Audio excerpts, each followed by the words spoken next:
इसे आप इंटरनेट की ताकत कहिए या हमारे यहाँ पुअर हेल्थ इंफ्रास्ट्रक्चर, काबिल पैरामेडिकल स्टाफ या शदीद सर्दियों की वजह से मुतासरा मामूलात ज़िंदगी, जो भी कहिए, इस एक वाक़े से थ्री इडियट्स फिल्म का वो एक सीन आपको ज़रूर याद आया होगा जहां वीडियो कॉल की मदद से एक बच्चे का जन्म होता है। ये कहानी है कुपवारा डिस्ट्रिक्ट के केरन इलाके की, जो दूर दराज इलाका है और बॉर्डर के काफ़ी नज़दीक भी है।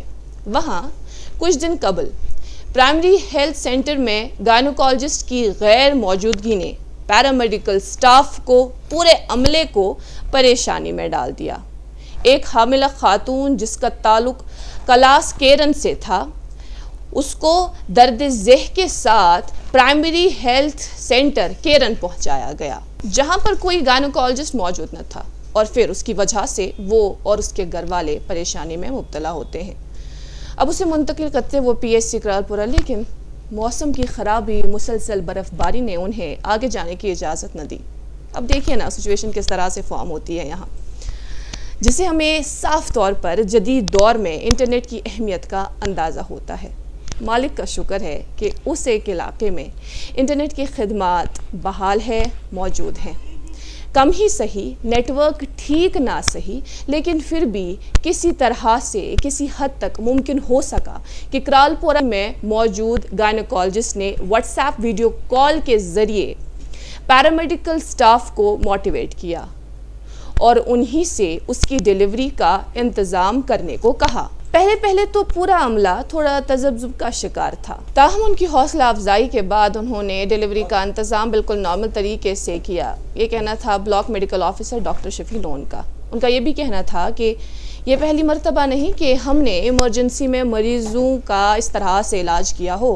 केरन इलाका जो बिलखुसूस ऊंचाई पर है, वहाँ ऊंचाई पर होने की वजह से हमें अक्सर इस तरह के मसाइल का सामना करना पड़ता है।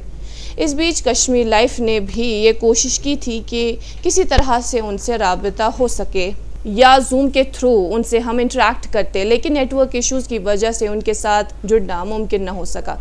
हमने मुसलसल कोशिश की कि उनसे राबिता हो पाए, लेकिन नहीं हो सका। फिर जहन में ये ख्याल आया कि ये काम जो उन्होंने अंजाम दिया, डिलीवरी को नॉर्मल तरीके से वीडियो कॉल के ज़रिए, उन्हें कितनी मुश्किलात का सामना करना पड़ा होगा ना नेटवर्क इश्यूज़ की वजह से। खैर, ज़माना एक ये भी था कि डिलीवरी नॉर्मल तरीके से अंजाम दी जाती थी। शहरी इलाकों से, गांव देहात के इलाकों से भी कोई एक ख़ास एक्सपर्ट खातून हर एक इलाके में, बिलखुसूस गाँव में मौजूद होती थी।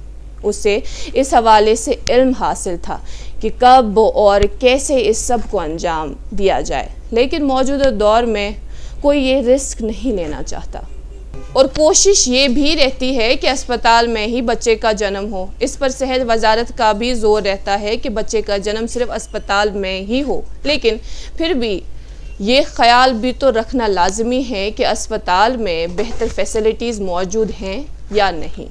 खैर, BMO के मुताबिक दोनों माँ और बच्चा बिल्कुल ठीक है इस डिलीवरी को अंजाम देने के बाद। और एक ख़बर ये भी सुनिएगा कि इसी ज़िले में, यानी कुपवारा ज़िले में ही मुख्तलिफ़ अस्पतालों में 4 बीमारों की मौत हुई। तो वो 4 लाशें 6 दिन के बाद आज उनके आबाई इलाके टंगडार हवाई सर्विस से पहुंचा दी गई, क्योंकि मुसलसल बर्फ़बारी की वजह से रास्ता बंद था। ख़राब मौसम की मुदाखलत से इस तरह की परेशानी का सामना भी रहता है इन दूर दराज इलाकों में। अभी के लिए इतना ही। मज़ीद मालूमात के लिए आप बने रहें कश्मीर लाइफ के साथ।